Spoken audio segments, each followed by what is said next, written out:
नमः। हरे हराये नमः। आप सबका बहुत बहुत स्वागत है। मंगलाचरण आरंभ करते हैं।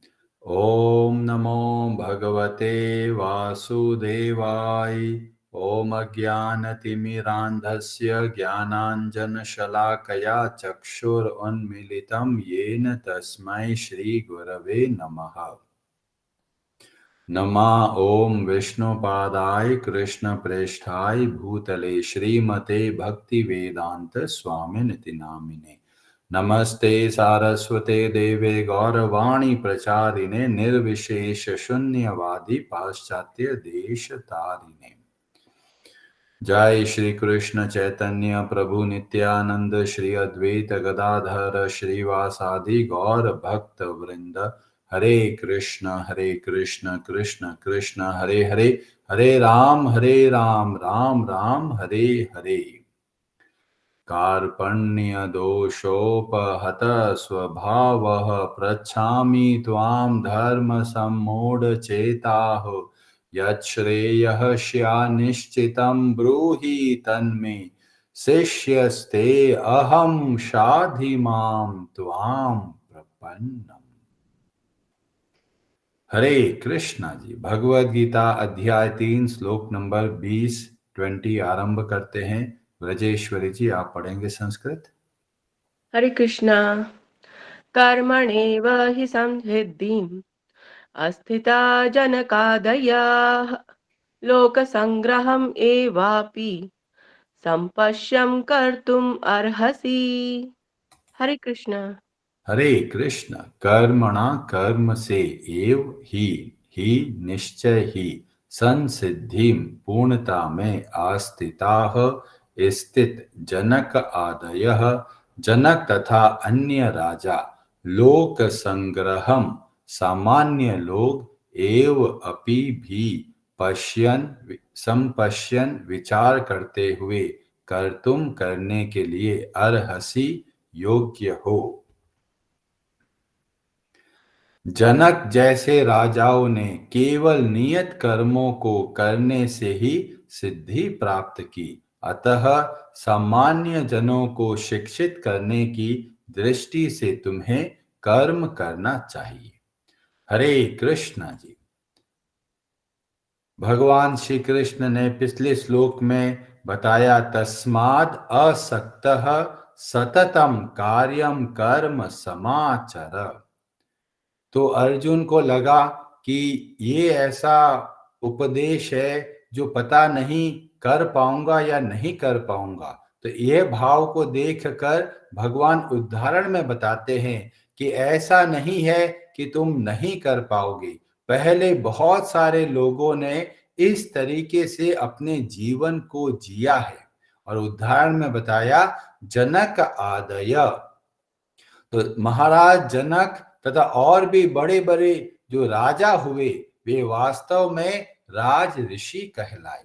क्यों? कि उनका सारा कार्य कैसा था? सेवा के भाव में था। और सेवा के मूल में क्या है? जन कल्याण, लोगों का भला किसमें हो, इस भाव से अगर कार्य करते हैं तो बहुत आसानी से संसार के बंधनों से मुक्त हो सकते हैं। तो महाराज जनक का उदाहरण देके भगवान श्री कृष्ण प्रेरणा देते हैं कि बड़े बड़े राजाओं ने भी इस तरीके से अपने कर्तव्य कर्मों को सेवा के भाव से किया। और अतः तुम्हें भी युद्ध करना है। क्यों युद्ध करना है? सेवा के भाव से अन्य लोगों को शिक्षा देना है। अभी युद्ध से क्या शिक्षा मिलेगी? युद्ध से शिक्षा मिलती है कि अगर जरूरत पड़े तो हिंसा का मार्ग अपनाना चाहिए। जैसे अगर घर के अंदर चोर घुस जाए, डाकू घुस जाए, तो परिवार की सुरक्षा के लिए जो घर का लीडर है उनको चाहिए कि वो हिंसा के लिए तैयार हो और जो डाकू गुंडे लोग घर में घुस जाए उनको बाहर निकालना चाहिए। यह हिंसा के अंतर्गत नहीं आता। और इसीलिए भगवान श्री कृष्ण प्रेरणा देते हैं कि अन्य लोगों को शिक्षा देने के लिए, उनको मार्ग बताने के लिए तुम्हें अपने कर्तव्य कर्मों को बहुत अच्छे तरीके से करना है। कई लोग सेवा शब्द को समझ नहीं पाते। तो जैसे अगर पिताजी बोलते हैं कि बेटा तू मेरी बहुत सेवा करता है, मेरे लिए शराब की एक बोतल लेके आ जा। तो अगर बेटा शराब की बोतल लेके आ जाता है तो वास्तव में सेवा नहीं कहलाएगी। क्यों सेवा नहीं कहलाएगी? क्योंकि सेवा के मूल में है कल्याण, दूसरे का भला किसमें है। अगर बेटा सोचता है मेरे पिताजी ने बोला है और मैं शराब की बोतल दूंगा तो वास्तव में बहुत सेवा करूंगा, नहीं। वो इस कार्य के द्वारा अपने पिता को और गलत रास्ते की ओर जाने की प्रेरणा दे रहा है और इसीलिए वो वास्तव में सेवा नहीं कहलाएगी। उस समय पिता का कहना नहीं माना तो ये वास्तविक सेवा होगी। तो सेवा को समझना बहुत जरूरी है कि सेवा के मूल में है सामने वाले का भला। और भले का कब होता है? जब किसी को भगवान से जोड़ा जाए तो ये सबसे बड़ी सेवा और सबसे बड़ा भलाई का कार्य है। और अतः हम सबको वो सब कार्य करना है जिससे हम भी भगवान की भक्ति की ओर बढ़े और हमारे जो आश्रित है, हमारे जो सगे संबंधी है, उनके अंदर भी भगवान की भक्ति का भाव हो। तो यह वास्तव में सेवा कहलाएगा। जब इस तरीके से कार्य करेंगे तो पूरा समाज स्वतः ही सुधरता चला जाएगा। और ये ऐसा विज्ञान है जो बड़े बड़े लीडर, राजा लोगों ने इसको समझा और इसके हिसाब से खुद भी कार्य किया और बाकी लोगों को भी प्रेरणा दी। और इसीलिए हर एक लीडर को चाहिए कि वह निस्वार्थ भाव से, सेवा की दृष्टि से अपने कर्तव्य कर्मों को अच्छे से करे, जन कल्याण के लिए कार्य करे। जैसे जो पावर में होते हैं, कोई मंत्री होता है, कोई प्रधानमंत्री होता है, कोई मुख्यमंत्री होते हैं, इनके ऊपर बहुत बड़ी जिम्मेदारी है। पर आजकल हम लोग देखते हैं बहुत सारे मंत्री केवल अपने स्वार्थ में आके कार्य करते हैं। और इसीलिए हम सबको चाहिए ऐसे लोगों का चयन करें, ऐसे लोगों को वोट दे जो निस्वार्थ भाव से सेवा की दृष्टि से कार्य करना चाहते हैं। और हम सब अपने अपने परिवार के अंदर लीडर हैं, माताएं हैं, उनके ऊपर बहुत बड़ी जिम्मेदारी है। क्योंकि जो उनके पुत्र हैं, पुत्री है, उनको मार्ग बताने के लिए माताओं को तो बहुत अच्छे से शास्त्रों का अध्ययन करना चाहिए और पूरे परिवार को अब भक्ति का मार्ग बताना है और खुद भी अच्छे से भक्ति करनी है। जो जो आश्रित है उन सब को भक्ति का मार्ग बताना है। इस तरीके से हम सबको अच्छे से भगवान श्री कृष्ण की भक्ति करनी है जिससे पूरा समाज का कल्याण होता है। और केवल मनुष्यों का ही नहीं, जब हम भगवान के नामों का जाप करते हैं तो पशु पक्षी जीव जंतु पेड़ पौधे सबका उद्धार होता है। और इसीलिए भगवत गीता के ज्ञान की आवश्यकता आज के समय में और भी अधिक है। 5000 साल पहले बोला गया यह विज्ञान आज भी हमारे लिए बहुत प्रेरणादायक है। हम सबको कार्य करना है कैसे? लोक संग्रह के लिए, अन्य लोगों को मार्ग बताने के लिए, उनके भले के लिए कार्य करना है। पर जब हम स्वार्थ में आके कार्य करते हैं तो वास्तव में हम खुद बन जाते हैं और खुद भी दुख पाते हैं और दूसरों को भी दुख देते हैं। यहाँ पर बताया गया जनकादय, तो इसमें मूल बात भगवान बता रहे हैं कि जैसे पूर्वजों ने, बड़े बड़े महाभागवतों ने जिस तरीके से अपने जीवन को जिया, उसी तरीके से हमको भी अपना जीवन जीना है। अपने मन माने ढंग से कार्य नहीं करना है। जैसा कि शास्त्र हमको सिखाता है, जैसे भगवान के भक्त हमको सिखाते हैं, उसके हिसाब से हमको अपना जीवन चलाना है। जब शास्त्रों के हिसाब से अपने जीवन को चलाते हैं तब हम स्वार्थ से उठकर सेवा के भाव से कार्य कर पाते हैं।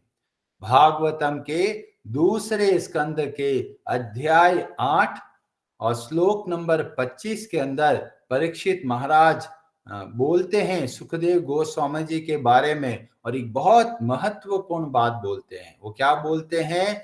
अत्र प्रमाणम ही भवान परमेष्ठि यथा आत्मभूः, कि आप जो ज्ञान देंगे वो कहां से आ रहा है? आत्मभू मतलब ब्रह्मा जी से आ रहा है।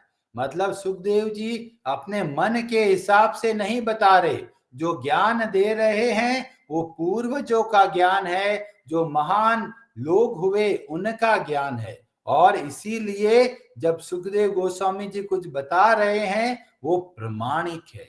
और वहां पर बताया गया पूर्वेशाम पूर्वजैः कृतम, कि जिस तरीके से परंपरा से लोगों ने कार्य किया सेवा की दृष्टि से, ऐसे ही हम सबको कार्य करना है। और यहाँ पर बताया गया अगर ज्ञान भी लेना है तो कैसे लेना है? जैसा कि पूर्वजों ने अच्छे से समझकर लिया। जो महाभारत है उसके अंदर एक ऐसा प्रसंग देखने को मिलता है जब यक्ष और युधिष्ठिर के बीच में प्रश्न और उत्तर होते हैं। महाभारत के वन पर्व के अध्याय 313 या फिर 314 के अंदर वर्णन मिलता है कि यक्ष एक बहुत महत्वपूर्ण प्रश्न करते हैं और यक्ष बोलते हैं कि मार्ग कौन सा है, किस मार्ग पे चलना है? और युधिष्ठिर महाराज बहुत अच्छे तरीके से उत्तर देते हैं। वहां पर बोला गया तरह तरह के मार्ग है, कोई कहता है ऐसा करो, कोई कहता है कैसे करो, तो सही मार्ग कौन सा है? तो वहां पर बताया गया महाजनो येन गतः स पंथा, जिस रास्ते पर भगवान के भक्त चलते हैं वही वास्तव में मार्ग है, और उस मार्ग के हिसाब से हमको जीवन चलाना है। और महाराज जनक का जब बताया गया तो कोई सामान्य व्यक्ति नहीं है, ये महाभागवत है। ये कैसे पता चलता है? ये पता चलता है भागवतम के 6 स्कंद के अध्याय 3 के अंदर वर्णन मिलता है 12 महाजनों का, जिसमें बताया गया स्वयंभूर नारद शंभुः कुमारः कपिलो मनुः प्रहलादो जनको। तो जनक जो है ये कौन है? धर्मम भागवतम भट्टाः, ये ऐसे हैं जो भागवत धर्म को बहुत अच्छे तरीके से जानते हैं और ये हम सबको प्रेरणा देते हैं। जैसे महाराज जनक बहुत उच्च कोटि के आत्मज्ञानी होकर भी क्या किया? बहुत अच्छे तरीके से जो प्रजा है उनको मार्ग बताया, एक आदर्श राजा की तरह कार्य किया। ऐसा नहीं है कि आत्मज्ञानी बन गए तो घर बार छोड़कर सब कार्य छोड़कर हिमालय चले गए। वह इस जीवन में रहते हुए भी जीवन मुक्त कहलाए, शरीर में रहते हुए भी विदेह राज कहलाए। तो हम सबको प्रेरणा मिलती है, हम सबको अच्छे से अपने कर्तव्य कर्मों का पालन करना है। और कैसे कार्य करना है? सेवा की दृष्टि से।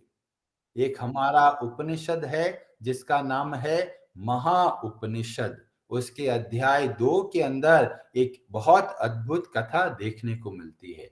कई लोग सोचते हैं कि जो साधु बन गए हैं, हिमालय चले गए, वो तो बहुत बड़े आध्यात्मिक लोग होंगे, पर ऐसा जरूरी नहीं है। तो महाउपनिषद के इस अध्याय 2 में वर्णन मिलता है कि सुखदेव गोस्वामी जी जो बहुत बड़े आत्मज्ञानी है, वो जाते हैं अपने पिता के पास। उनके पिता हैं वेद व्यास जी। तो उनके पास जाकर वे प्रश्न करते हैं आत्मज्ञान के बारे में। तो वेद व्यास जी बहुत अच्छे तरीके से उत्तर देते हैं। सुखदेव गोस्वामी जी बोलते हैं मुझे और समझना है।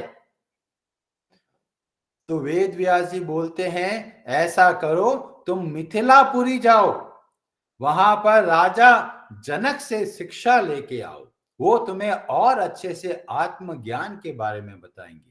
तो हम लोग यहाँ पर देखने को मिलता है, सुखदेव गोस्वामी जी जो आत्मज्ञानी है, घर बार सब छोड़ रखा है, वह भी शिक्षा लेने जा रहे हैं। किनसे शिक्षा लेने जा रहे हैं? जो एक गृहस्थ है, जो अपना कार्य अच्छे से कर रहे हैं। तो ऐसे महाराज जनक से शिक्षा लेने के लिए सुखदेव गोस्वामी जी जाते हैं और पहुंच जाते हैं मिथिलापुरी। वहां पर जो द्वारपाल है उनको बोला जाता है कि बहुत बड़े आत्मज्ञानी सुखदेव गोस्वामी जी आए हैं मिलने के लिए। तो महाराज जनक क्या करते हैं? मिलने जाते ही नहीं, 7 दिन तक वो उस द्वार पर ही खड़े रहते हैं। और महाराज जनक चेक करते रहते हैं कि ये जो सुखदेव गोस्वामी जी है, इनका भाव कैसा है। कई लोग होते हैं कि जाके थोड़ा समय के लिए प्रतीक्षा करते हैं, अरे काम नहीं हो रहा तो गुस्सा होने लग जाते हैं। और यहाँ पर हम देखते हैं कि जो सुखदेव गोस्वामी जी खड़े हैं, धूप है, छाव है, कोई फर्क नहीं पड़ा, द्वार पर खड़े हैं शांत भाव से। तो महाराज वास्तव में महाराज जनक क्या करते हैं? परीक्षा लेने के लिए ऐसा करते हैं। फिर ऐसा नहीं कि उसके बाद में आत्मज्ञान दे दिया, उसके बाद में और अलग अलग तरह की परीक्षा लेते हैं। उसमें एक बहुत कठिन परीक्षा होती है कि 7 दिन ऐसे जगह पर रखवाते हैं जहां पर बहुत सुंदर भोग की वस्तुएं होती है, बहुत स्वादिष्ट भोजन होता है, और भोजन को सर्व करने वाले जो है बहुत सुंदर स्त्रियां होती है। और इस तरीके से ऐसा वातावरण पूरा भोगमय बना देते हैं। और उसके बाद भी सुखदेव गोस्वामी जी बिल्कुल भी विचलित नहीं होते। जब ऐसा भाव देखते हैं, उसके बाद में जो महाराज जनक है वे उपदेश सुनाते हैं सुखदेव गोस्वामी जी को। ये बहुत जरूरी है कि वास्तव में जो ज्ञानी है, जो वास्तव में योग्य है, उनको शिक्षा देने के लिए कभी कभी इस तरीके का टेस्ट बहुत आवश्यक है।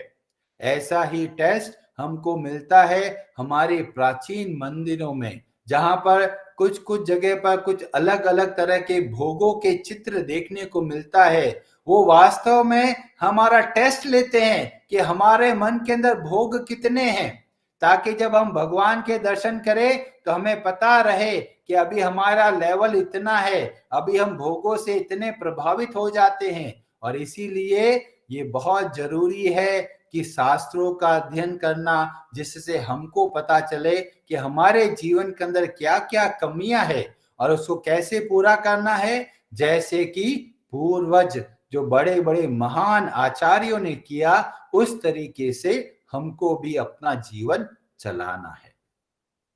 हरे कृष्णा जी, आप सबका बहुत बहुत धन्यवाद। हरे हरे नमः।